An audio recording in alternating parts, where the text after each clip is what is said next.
This is the Fitzy and Whipper with Kate Ritchie podcast. What don't you do with your partner? Now, I'm talking traditional things as well. There's a really interesting article that was in the Sydney Morning Herald of a lady who wrote about, I don't know if you've got Come Fly With Me there, Jess, but let's talk about flying because I found this really, really interesting. She said, no, when I fly with my partner, we love to travel all around the world.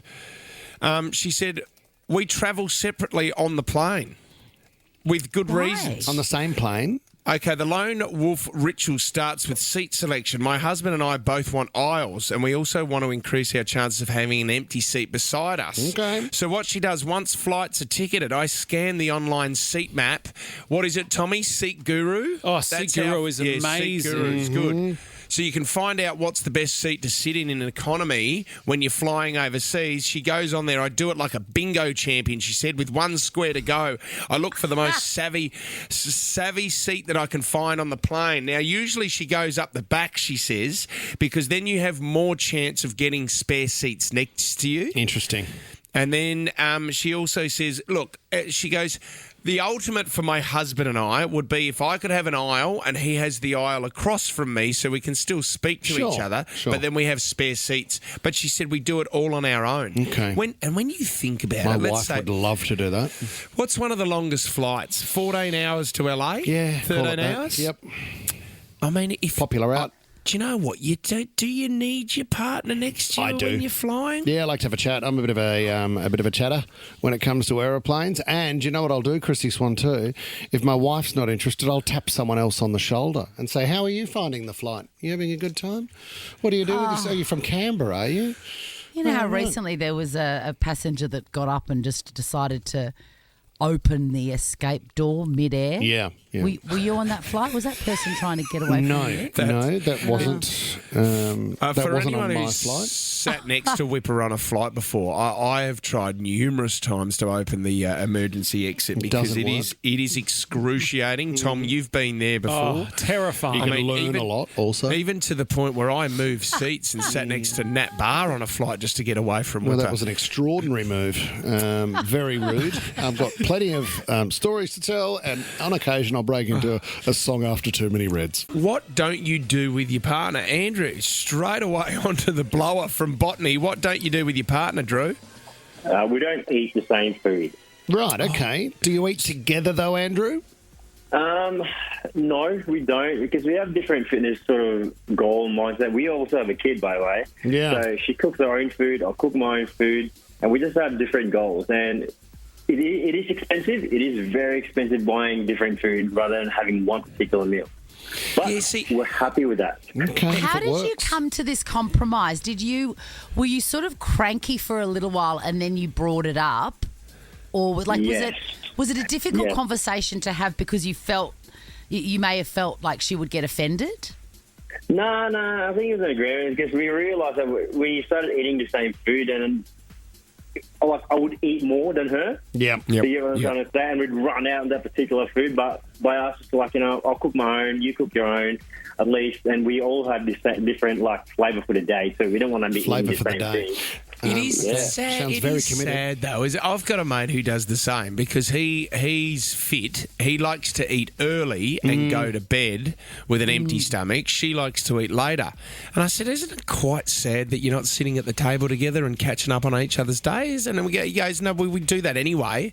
We just don't need to do it over the dinner table. Do you know the other one my wife brought up with me the other days? We went to an event. And it was a charity event and everything, and we arrived together, we get out of the car, hi everybody, and naturally you go your own way when you walk into the party. At the end of it, she said, we never really hang out when we go out. She doesn't want to, mate. We never really talk. And I said, well, Divide and conquer. it's a little bit like that. You take the left of the room, I'll take the right, we'll bring it back in the end, and we'll get out of here. Like a pair of grifters. Yeah. And I don't know whether that's a good thing or a bad thing or it's I think it's it a comes normal down thing. to, I mean, I don't know anything about relationships, but I think it comes down to communication. And I think more often than not, what we do in relationships, women in particular, we just don't say anything. And we just, we eat the food that we don't want to eat and at a time that we don't want to eat it. We do the laundry that we don't want to do. And for so many years and for so many women, it doesn't even occur to us to say, Yeah.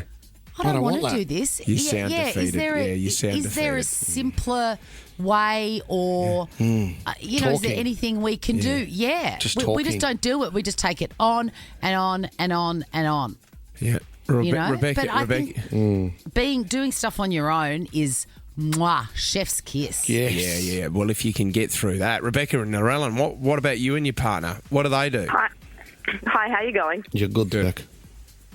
We don't hold hands when we're out anymore because we've got 2 kids. It's too hard. Too hard, yeah. Beck, I wouldn't worry about that. Well, I was never a hand holder anyway, but you're right. Your attention needs to be with the kids, not with the hubby now. Yeah. Does he notice Hard. that too? Yeah. Because a 4-person you've across got- the sidewalk is too hard on the footpath. Well, when you've got 2 kids hanging off you, it's hard. Yeah. How's this one in the comments of this article? This is not bad. We don't deal with each other's families. We've both decided we each attend family functions solo. A lot of bad. times this Great means plan. This means we spend holidays apart, which is fine by us since we're not religious. Big families equal big drama. This rule takes a ton of stress out of the relationship. It's not a that's a good one. Pretty good idea. That's a great idea because the person whose family it is has like a master's degree in dealing with it. Yeah, completely. Anything that happens, the throwaway lines, the weird habits, all of that, it's like water off a duck's back for that person who is related. The person coming in, it's hell. It's fresh hell. Yeah. Don't do it to somebody that you love. See, the worst thing is, though, in a relationship, if you're the first one to bring it up and the other one's not into it, so if I said to BJ, hey, why don't we just... Hey, let's just do the family stuff. Don't you care about my family? Don't you care about them? And she'll That's go, the danger. she'll go, what's wrong with my family? Nothing, Why darling. can't you hang out with my family? Nothing. You say it first. Read off this sheet of paper. And you just go, only joking. Only joking. It was a laugh. It was a test. It was for radio. Yes. Fits in Whipper with Kate Ritchie is a Nova podcast. For more great shows like this, download the Nova Player via the App Store or Google Play. The Nova Player.